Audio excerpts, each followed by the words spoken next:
Deputy CM బట్టి విక్రమార్క మంత్రి శ్రీధర్ బాబు వ్యాఖ్యలపై మాజీ మంత్రి హరీష్ రావు స్పందించారు.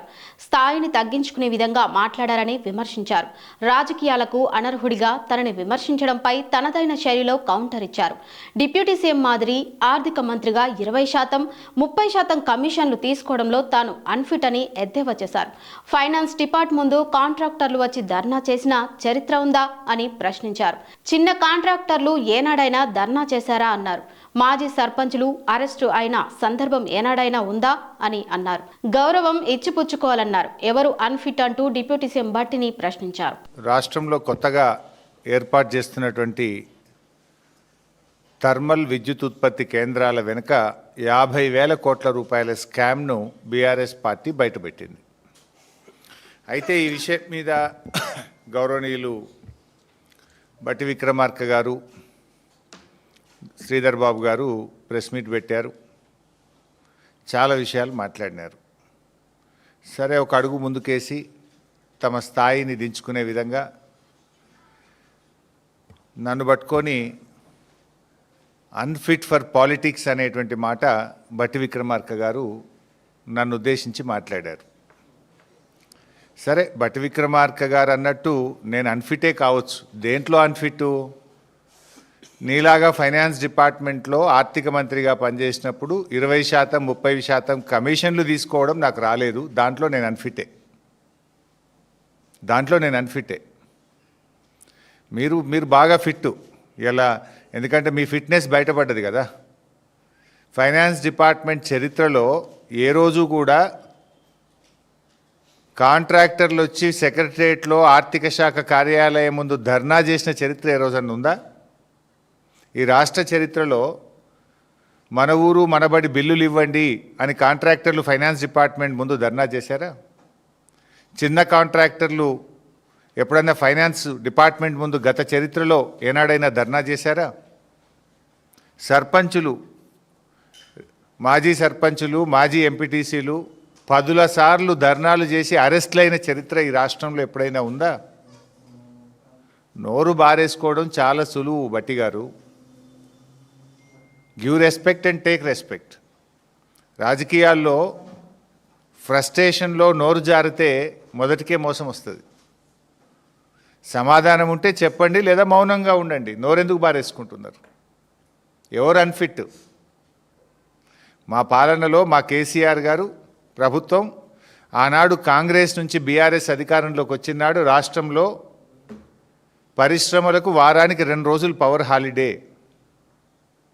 హైదరాబాద్ నగరంతో సహా అన్ని పట్టణాల్లో విద్యుత్ కోతలు.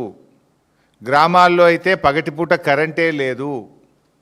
రైతులకు 7 గంటలు 6 గంటల కరెంటు కూడా రాని దుస్థితిలో మీరు ఆనాటి కాంగ్రెస్ ప్రభుత్వం ఈ రాష్ట్రాన్ని నెడితే 24 గంటల నాణ్యమైన కరెంటును రైతుకు, పరిశ్రమలకు, గృహాలకు, పట్టణాలకు, పల్లెలకు ఇచ్చిన ప్రభుత్వం కేసీఆర్ ప్రభుత్వం. ఎవరు అన్ఫిట్? మీరా, మేమా?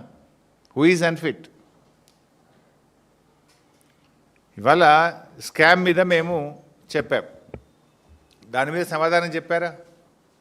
ఏదో పీపీటీ పెట్టి 2 గంటల ఉపన్యాసం దంచి కొడుతుంది. విద్యుత్ లోడ్ ఇంత పెరుగుతుంది, రాబోయే రోజుల్లో పవర్ డిమాండ్ ఇంత అట్లా నువ్వు చెప్పేదండి. 3వ తరగతి పిల్లాడినే చెప్తాడు.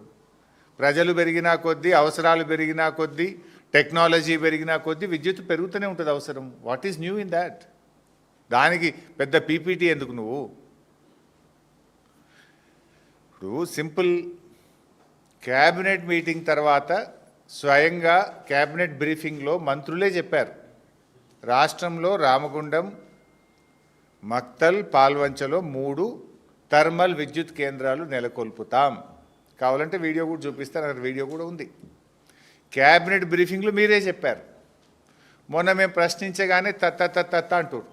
లే మక్తల్ కాదు, మక్తల వేరే పెడతాము అని 2 రోజుల్లోనే మాట మార్చినటువంటి చరిత్ర మీది.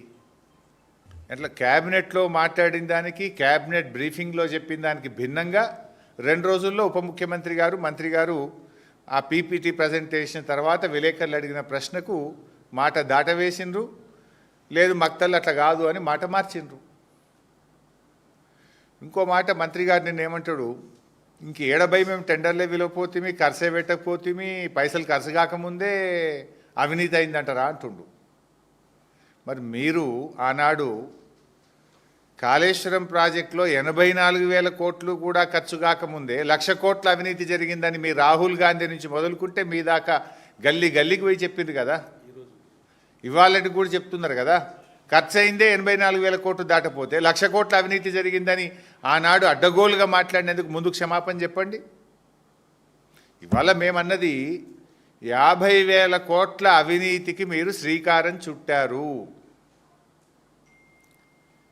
ఏ రూపాయి ఖర్చు లేకుండా, రూపాయి రాష్ట్ర ప్రభుత్వ పెట్టుబడి లేకుండా, అప్పులు లేకుండా, అప్పుల మీద వడ్డీలు లేకుండా మీరు ప్రతిపాదించిన రామగుండం థర్మల్ పవర్ స్టేషన్ కంటే కూడా తక్కువ ధరకే ఎన్టీపీసీ కరెంట్ ఇస్తుండగా ఈ అప్పులెందుకు, ఈ పెట్టుబడి ఎందుకు, ఈ ధర ఎక్కువ పెట్టి కరెంటు కొనుడెందుకు అని మేము సూటిగా ప్రశ్న వేశాం. దానికి సమాధానం ఇచ్చారా మీరు? You have no answer. మేము అడిగిన ప్రశ్నకి ఇలా సూటిగా మీరు సమాధానం చెప్పలేదు. నేను మళ్ళీ ఒక్కసారి రాష్ట్ర ప్రజలకు చెప్పే ప్రయత్నం చేస్తున్నాను, ఎందుకంటే ఈ భారం రాష్ట్ర ప్రజల మీద పడుతుంది. మీరు చేసే తప్పులు వచ్చే 25 ఏళ్ల పాటు ఈ రాష్ట్ర ప్రజలు మోయవలసి వస్తుంది.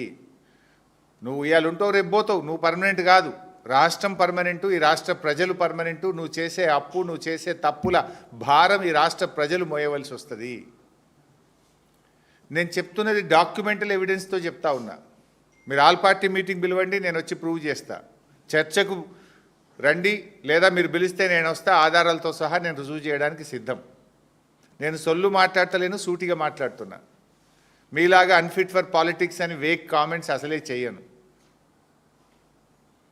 ఎందుకు ఈ మాట అంటున్నంటే, ఎలా రాష్ట్ర విభజన చట్టంలో భాగంగా ఆనాడు పార్లమెంటు, కేంద్ర ప్రభుత్వము తెలంగాణకు 4,000 మెగావాట్ల డెడికేటెడ్ పవర్ ప్లాంట్ కట్టి ఇవ్వాలని చట్టం చేసింది. దాని ప్రకారం ఎన్టీపీసీ 4,000 మెగావాట్లతో ప్లాంట్ నిర్మించింది. ఆనాడు బీఆర్ఎస్ ప్రభుత్వం ఉన్నప్పుడు 1,600 మెగావాట్ల ఉత్పత్తి వస్తే బీఆర్ఎస్ అగ్రిమెంట్ చేసుకున్నది, 1,600 తీసుకున్నది. కాంగ్రెస్ ప్రభుత్వం వచ్చిన తర్వాత ఎన్టీపీసీ మరో 2,400 మెగావాట్ల విద్యుత్ ఉత్పత్తి తయారవుతుంది, దయచేసి మీరు పీపీఏ తీసుకోండి, ఈ కరెంటు తీసుకోండి అని ఎన్టీపీసీ మీకు ఉత్తరం రాసింది నిజమా కాదా చెప్పు. ఒక్కసారి కాదు 3 సార్లు ఎన్టీపీసీ ఉత్తరం రాసింది నిజమా అబద్ధమా సమాధానం చెప్పండి. ఎన్టీపీసీ సీఎండీ నేరుగా హైదరాబాద్కు వచ్చి ముఖ్యమంత్రి గారిని, భట్టి గారిని కలిసింది నిజమా అబద్ధమా చెప్పండి. ఆయన వచ్చి ఇది మీకోసమే ప్లాంట్ కట్టాము, ఈ 2,400 మెగావాట్ల కరెంటు తయారవుతుంది, మీరు అగ్రిమెంట్ చేసుకోండి, ఈ కరెంటు తీసుకోండి అన్నాడు కదా.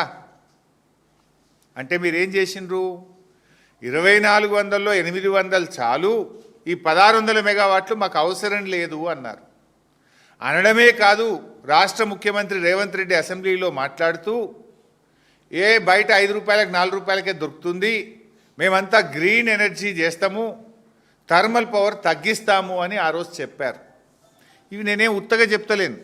ఇది కాంగ్రెస్ ప్రభుత్వం అసెంబ్లీలో పెట్టినటువంటి తెలంగాణ స్టేట్ పవర్ సెక్టార్ మీద white paper on power sector. ఇది కాంగ్రెస్ ప్రభుత్వం అసెంబ్లీలో పెట్టిన డాక్యుమెంట్. ఇది శాసనసభకు చెప్పిన మాట. ఇందులో ఏం చెప్పారు శాసనసభకు చెప్పినప్పుడు? Page number 6లో